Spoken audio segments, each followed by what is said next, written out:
Hello everyone, Radhe Radhe. आप सभी को रंग भरे इस त्यौहार की ढेरों शुभकामनाएं। तो आ गई हूँ किचन में, क्योंकि त्यौहार हो और किचन में कुछ मीठा ना बने, पकवान ना बने, ऐसा तो हो ही नहीं सकता है। तो करते हैं तैयारी। तो सबसे पहले मैंने मैदे को चाल लिया है और इसमें जो भी थोड़ा बहुत कूड़ा या जो भी थोड़ा बहुत गंदा हो वो निकल जाए। और फिर इसमें डालेंगे रिफाइंड और फिर इसमें डालेंगे अजवाइन और इसे ना थोड़ा सा इस तरह से मसल कर डालेंगे ताकि जो अच्छी सी खुशबू आए। और फिर इसमें डालेंगे नमक, क्योंकि ये जो आटा है ना, ये नमक पारे के लिए मैंने गूँथा है। और इसमें जो मैंने रिफाइंड डाला है मोवन के लिए, तो पूरी रिफाइंड को अच्छे से मिक्स करेंगे मसल मसल कर, जिससे कि मुट्ठी बन जाए। और मोवन सही है, मैदा बंध गया है तो बस थोड़ा थोड़ा पानी डालकर इसे अच्छे से गूँथ लेंगे। और फिर इसके बाद में मीठे पारे और गुजिया का आटा भी मैं लगा दूंगी। और सभी का आटा मैंने एक साथ अलग अलग गूँथ कर रख दिया है, रिफाइंड को गर्म होने के लिए रख दिया है। और फिर मैंने ना एक लोई ली है और उसको पतला सा मैंने बेल लिया है। नमक पारे के लिए ना मैंने ज़्यादा पतली रोटी बेली है ना ज़्यादा मोटी बेली है, मैंने मीडियम साइज की रोटी बेल ली है। और फिर ना उसे लंबा लंबा मैंने काट लिया है और फिर मैंने एक दो बार के लिए काट कर रख लिया है, जिससे ना मुझे अकेले ही करना पड़ता है।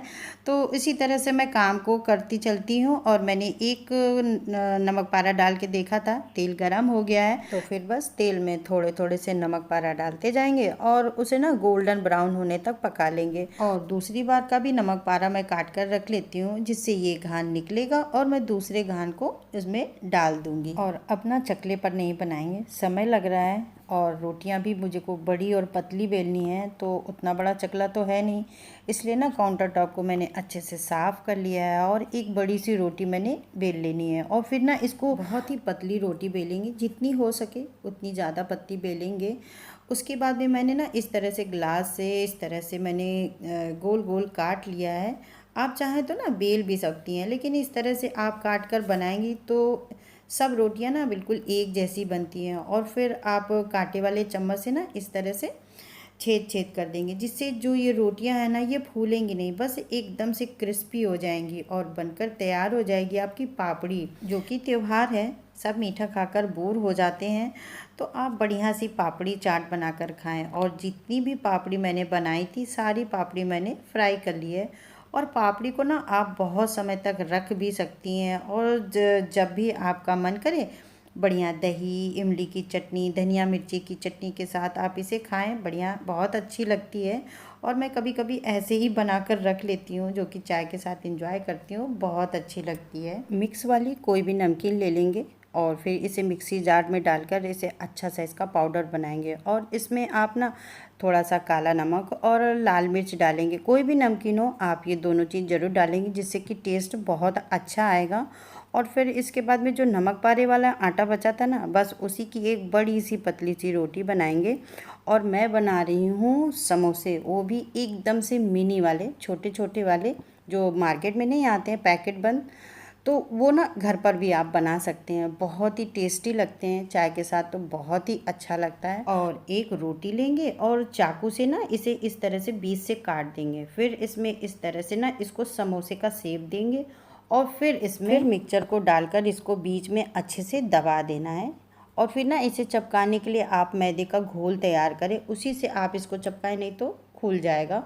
और फिर बीच में इसे आप दबा देंगे, दोनों तरफ का फिर एक तरफ कर देना है और अच्छे से दबा देना है, जैसे मैं कर रही हूँ वैसे ही एकदम से करना है। और ये आपके तैयार हो जाएंगे मिनी मिनी समोसे। आप घर पर भी बनाकर तैयार कर सकती हैं, मतलब नमकीन मट्ठी भी बनकर तैयार हो जाएगी और बहुत आसानी से तैयार हो जाती है। अब थोड़ी सी मेहनत तो करना ही पड़ता है, और मैंने इस बार यूट्यूब पर देखा था तो मैंने भी सोचा कुछ नया ट्राई करते हैं। सच में बहुत टेस्टी बनी थी, अब बहुत ही अच्छी लग रही थी। अब थोड़ी सी तो मेहनत लगती है, अब मेहनत नहीं करेंगे तो सीखेंगे कैसे। और देखिए सब बनकर तैयार हो गई है और अब इसको भी हम फ्राई कर लेते हैं। ये वाली मठरी देखने में जितनी अच्छी लग रही है ना, बनाने में उतनी ही आसान है। इसके लिए नमकीन वाला जो आटा था उसी को लिया है और एक पतली सी गोल रोटी बेल लिया है और चारों तरफ का साइड इसको किनारा मैंने हटा दिया है चाकू से। और बीच में ना हमें चीरा लगाना है, नीचे की तरफ, ऊपर नहीं, एकदम नहीं लगाना है, ऐसे ही उसको रखना है। और फिर इसमें नमकीन वाला मसाला डाल देंगे, अब आप इसका मसाला ही कह सकती हैं। और इसको फिर ना गोल गोल राउंड करना है, किनारों को बिल्कुल चपकाना था ताकि इसका जो मसाला है वो बाहर ना निकले, और चारों तरफ से अच्छे से जोड़ देंगे ताकि ये बिल्कुल भी ना खुले। और कितनी अच्छी मठरी बनकर तैयार हो गई है ना यूनिक। बाज़ार में तो सब कुछ मिलता है, लेकिन अपने हाथ का कैसा भी बनता है वो देखने में भी बहुत अच्छा लगता है, और ख़ुद को भी बहुत सुकून मिलता है कि ये चीज़ मैंने बनाई है। और जब तारीफ़ मिलती है तो और खुशी होती है। देखने में काफ़ी अच्छा लग रहा है कि मैंने बनाया है, और खाने में भी काफ़ी टेस्टी लगता है, और आकार भी बहुत सुंदर दिखता है, और एकदम सुंदर सा लुक आता है। सारी मछली मेरी बनकर तैयार हो गई है, और अब इसे ना हम धीमी आंच पर फ्राई करेंगे। और ये सब करते करते मुझको 10:30 के करीब बज गया था, और मैं बहुत ज़्यादा थक गई थी, लेकिन काम को भी ख़त्म करना था क्योंकि दूसरे दिन ग्रहण पड़ रहा था। तो बस फटाफट भी थोड़ा सा ही काम रह गया था, गुजिया बनाना, जो कि सबसे कठिन काम है। खैर उसके बाद में मेरे हस्बैंड भी आ गए, मेरे बच्चे भी आ गए, तो काफ़ी हेल्प हो गई थी मेरी। फ़िलहाल जब तक नहीं आए थे, क्योंकि अभी इस समय 11:30 के करीब हो रहा है, और आज होली भी काफ़ी लेट जलनी थी, होलिका दहन होना था, तो काफ़ी समय हो गया था। तो जब सब बाहर से घर आए हैं तो थोड़ी सी मेरी हेल्प भी कर दी।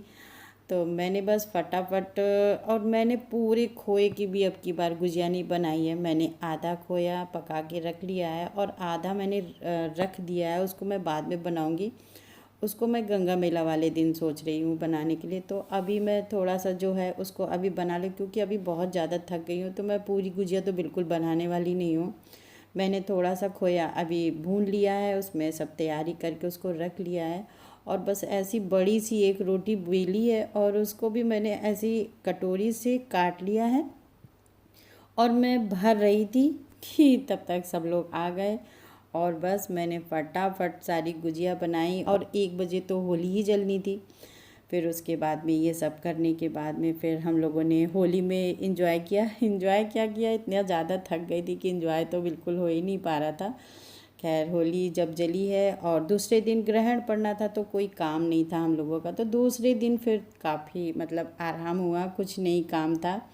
हाँ, गेहूँ थोड़ा सा धुलना था, तो वो सब धुला, गेहूँ धुला, थोड़े बहुत कपड़े थे, तो वो सब थोड़ी बहुत साफ़ सफाई हुई। मुझे ना त्योहार बहुत पसंद है। चारों तरफ माहौल बहुत अच्छा होता है। हाँ, थकान हो जाती है कभी कभी, कभी कभी क्या अधिकतर हो जाती है। कभी कभी ना बहुत अकेला महसूस करती हूँ। जब मेरी शादी हुई थी ना, तब मेरी सास नहीं थी। सास होने पर बहू को सच में बताएं कुछ भी करने की ज़रूरत नहीं होती है। क्या रिश्तेदार, क्या पड़ोसी, वो सब देखती हैं, सब देखती हैं, सब करती हैं। और जब सास नहीं होती है ना, तब समझ में आता है कि कितने अकेले हम हैं। सब अकेले ही करना पड़ता है, पता ही नहीं रहता है क्या सही कर रहे हैं, क्या गलत कर रहे हैं। जिनके पास होती हैं पता नहीं कैसा महसूस करती हैं। मेरे पास तो नहीं है, मुझे बिल्कुल अच्छा नहीं लगता है। सब शुरू से अकेले ही करना रहता है। इस मामले में सच कहूँ, मेरी किस्मत बहुत ख़राब है। खैर आप भी सोच रहे होंगे कौन सी बातें लेकर बैठ गई। नहीं, बस मन थोड़ा सा ऐसा लगा, तब थोड़ी सी बात आप लोगों से शेयर कर दी। अब तो बस भगवान से यही प्रार्थना करती हूँ कि जो हैं, जो रिश्ते मेरे पास हैं, बस उनको ही अच्छे से संभाल के रखूँ। बाबा से यही दुआ करती हूँ।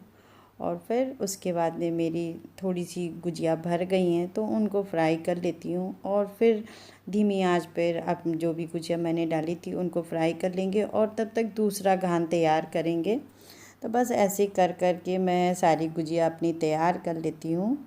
और अब 12 के ऊपर हो गया है, तो अब होली भी जलने वाली है। तब तक मेरी सारी गुजिया बन जाएंगी। तब तक हस्बैंड आ गए थे, तो फिर वो गुजिया भरने लगे, तो सारा जितना भी था मैंने सब नीचे उतार के रख दिया है। अब वो सारी गुजिया भर देंगी, तब तक मेरी जो गुजिया रखी हैं उनको मैं फ्राई कर लेती हूँ। काफ़ी हद तक मेरे हस्बैंड मेरा काम करा लेते हैं, मतलब बिल्कुल मुझे अकेला महसूस नहीं करने देते हैं कि नहीं तुम अकेले परेशान हो, वो नहीं। अगर मैं किचन में रहती हूँ तो मेरी काफ़ी हेल्प कर देते हैं। होली और गुजिया का रिश्ता इतना गहरा है कि बिना गुजिया के त्योहार ही अधूरा लगता है। और गुजिया ना अच्छी सी गोल्डन ब्राउन हो गई है और अब इसे निकाल लेंगे और ये भी बन गई हमारी गुजिया।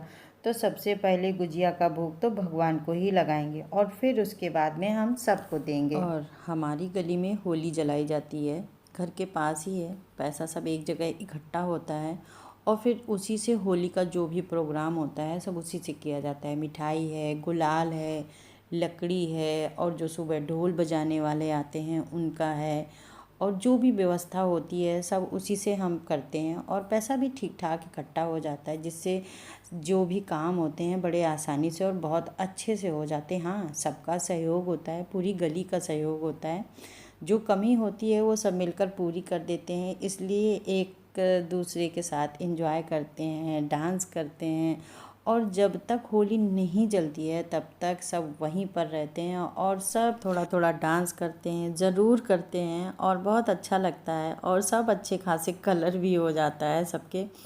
और जब तक होली नहीं जलती है ना तब तक सब वहीं पर रहते हैं और जब होली जल जाती है तब हम सब लेडीज़ें जाती हैं बाद में और सब एक दूसरे के गुलाल लगाते हैं। हाँ, और कोई छोटा नहीं होता है, कोई बड़ा नहीं होता है, सब बराबर होते हैं, एक दूसरे के कलर लगाते हैं, गले मिलते हैं।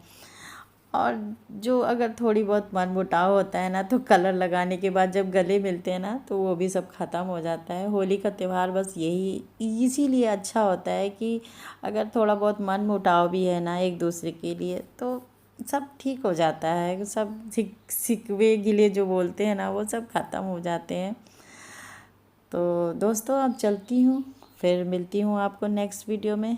तब तक के लिए आप अपना ध्यान रखिए। हैप्पी होली और सब बस ऐसे खुशी खुशी अपने साल पे साल त्यौहार करें, भगवान से यही प्रार्थना है। तो चलती हूँ, राधे राधे।